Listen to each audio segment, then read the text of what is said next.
All right, guys, just want to talk about dating and dating apps and my thoughts on it.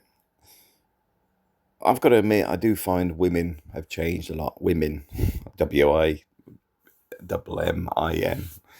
Um, Simply because the environment we're in has made everything about money, consumerism, the Me Too boss, the girl boss, the strange LGBT stuff we're now facing as well that all want to have the same voice as the feminists. Which has all been sort of orchestrated since the 60s, probably late 60s actually. It's not done us any favours. And the other side of this being is I see it in the corporate world as people like myself start to leave because they don't actually want to work with these people. And that's what happened in the education system in the 60s. The guys that were predominantly doctorates and professors and people that actually had multiple degrees and skills and qualifications started to leave the industry because they didn't want to work with these people. The far out types people. And I remember talking to somebody a couple of weeks ago who said when he remembers when he was a kid, his teacher running around like a child with a cape. That's what they did to the education system. So we're now in this sort of result of what these people do. And if you know things about like NGOs, the non government organizations, and what they do to developing nations, because they're non government, they don't take any responsibility. So, just an example, earthquake, flood damage, and they set up a temporary village on somebody's land, they then disappear, leaving all these people sat in tents or whatever, squatting on somebody's land illegally. That's the sort of stuff an NGO does. They're not good people. They're idealists, but only in their version. And the reason it's relevant is this is the problem they're facing. The ideologies are not facts. They're what they think things should be. They think their guy should be dating is 6 foot two. They think they should be going to the gym every day. They think that they need to have a minimum salary of 1 million a year or something silly. It's all fantasy stuff. And yet the guys don't seem to be getting the same. Because the guys are not fixated on these things, but they're seeing the outputs from, like I said, the teachers that started leaving the teaching industry in the 60s. They're looking and thinking, you're crazy. I don't want to be in amongst this crap. And this is where a lot of this is shifting. You sit and watch multimedia stuff. And what's the focus? Social media. The focus is all, I want this guy, I want this guy. And lonely, guys lonely, dating apps, blah, blah, blah. You need to go at the gym. You need to do this. You need to do that. Do you know what? You just need to be happy where you are. I mean, I go at the gym. I walk in the park daily. I go to the gym pretty much daily. Yeah, in fact, it is actually daily. I was just thinking I didn't go twice this week, but that was for my second shift in the gym. Because I go about midnight as well as at lunchtime. But the point being is that's a choice. The key things on all of this, guys, is just being happy with yourself. If you come across somebody that's dateable, you'll come across them.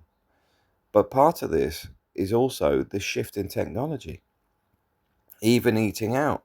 People are ordering your Uber Eats or whatever, Just Eats, and I'll be honest with you, stop eating that dog food.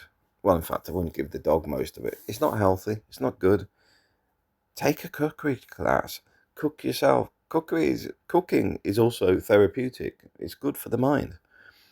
And bizarrely, going to the cookery class, you're probably going to meet people. This is the biggest thing nobody's really talking about. It's the social shift. The fact is, you used to go at the bars on a regular basis. I don't see people doing the bars regularly. They might go for a birthday party, a Christmas party, but definitely not going like I was when I was younger, which was like 3, 4 nights a week, because everything's got so expensive. Join a martial arts class. You meet more people. You socialize more. The reality is, nobody's talking about the biggest thing you need to do is just socialize more. You'll meet more people. The bits about watching for the bad women, watching for the bad men, blah, blah, blah. You've already got that in your DNA. The big key for me, unless you're 100% on it, is don't get married these days. Because quite simply, I have this view on it. If they're not religious, why are you getting married? Because all you're doing as a guy is setting yourself up that if she's not happy, she's going to be in your wallet faster than lightning. You'll lose too much for giving too little. You'll give too much for too little in return. You're going to lose. So you got to understand that your focus shouldn't be on, oh, met this wonderful woman. Oh, she might leave me if I don't marry her. Blah, blah, blah, blah. Right, here's a trick. What happens if she still leaves you after you got married? Half your pension, maybe most of the house that you paid for. Maybe you have to give her a spousal allowance as well, just thrown in for good measure. Is that good? So when you try to rebuild and go, well, that was a mistake, you're actually further down the line. You've got more problems than you've got solutions now. So marriage should be not the last resort. She's got to be worth it. And if she ain't worth it, don't bother. Doesn't matter if she'll screaming, make herself thick because she wants a marriage and you don't. If she's that desperate for the marriage, it's probably not right anyway. So I just want to throw that out there. The technology is having a lot of influence on stuff. Because we're not going out enough. We're not mingling enough. We're not spending time with enough people. The Me Too movement has destroyed a lot of connections. I don't like talking to women in the office. You won't find me alone with a woman in the office at all. You know, even if the tell can have a quick word, it'll be, yeah, in the corridor. I'm not going into a room. It's all about barriers being put up that weren't there before. But it doesn't mean it's impossible. You just got to recognise it. Not every woman is poison. The women are getting fed bad stuff as well from the other side. When you talk about the aunties from the Philippines that poison the young wife's mind, going, you realise you're entitled to half his house. You realise that you can get this amount of money off him every month and you don't need to be married. That's the poison a lot of these older Filipino women do to young married women. And the problem in the Philippines is the culture is often listening to the elders. Why do they do it? Because these old spinsters, to be perfectly blunt, why would you do it? Well, it's to justify my misery in my own life because my husband wasn't that bad, but I decided to divorce him because I just seen money. And I thought, I'll just take the money. And now I'm unhappy. I need to make everyone else unhappy around me. Otherwise, I've got nothing to reaffirm that I was right. Rather than, it's none of your business. In the sense of what other women are doing is none of their business. They like to meddle. They like to interfere. They like to create the issues. So my view on that, if you're marrying somebody from the Philippines, here's a trick one, is a lot of the stuff is already out there. Do your research and make your partner aware of it before you leave the Philippines. Have some proper conversations on this stuff. And if you do, because you've been open and honest, it's very likely she will come and tell you that, this woman was trying to tell me that I need to leave you because I could get the house. This woman was saying it.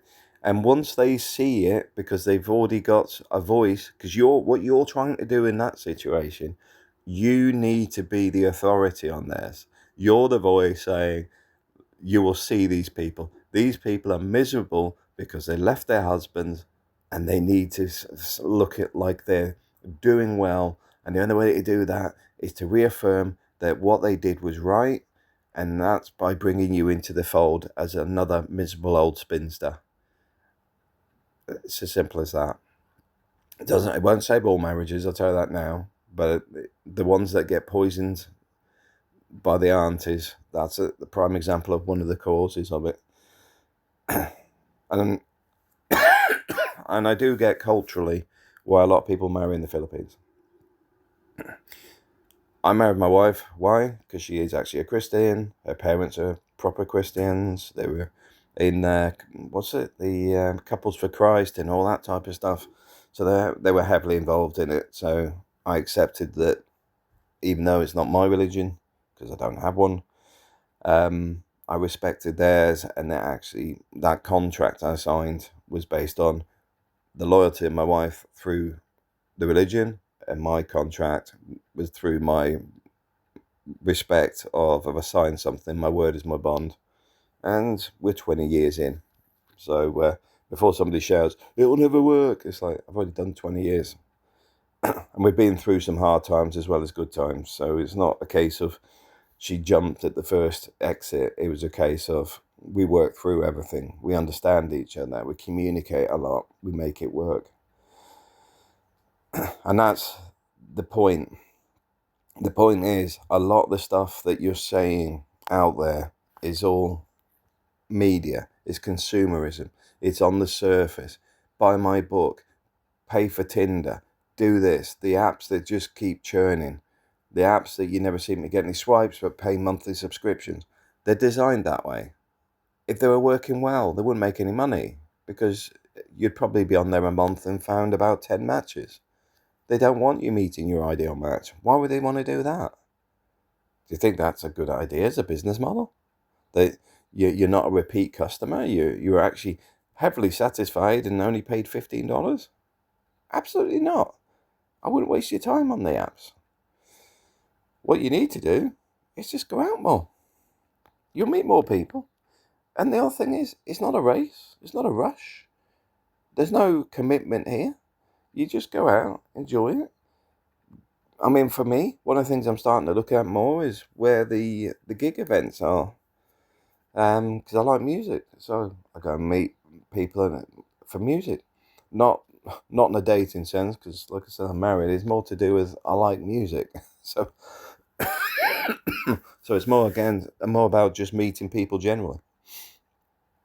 And this is the pushback event that I'm trying to push out there, because you look at the way everything is spun. Everything's about being lonely. Everything's about being miserable. Everything's about be careful of women, be careful of men, incels. Everything's a problem. Nothing's a solution. Well, the solution is very simple. Take it back 20 years, 30 years, and we just mingled with people. But you can't make that a consumer thing. You know, going out and meeting people, you can't sell that. You just do that. So there's no product for SharePoint, YouTube. There's no product to give to people. It's literally just going and doing it. And that's my best advice on all of it. And the other one, if you find the right person, I'd probably recommend don't marry for 5 years. Sounds a bit long, but within 5 years you should know each other inside out, and then either made the best decision in your life or the worst. Thanks for listening.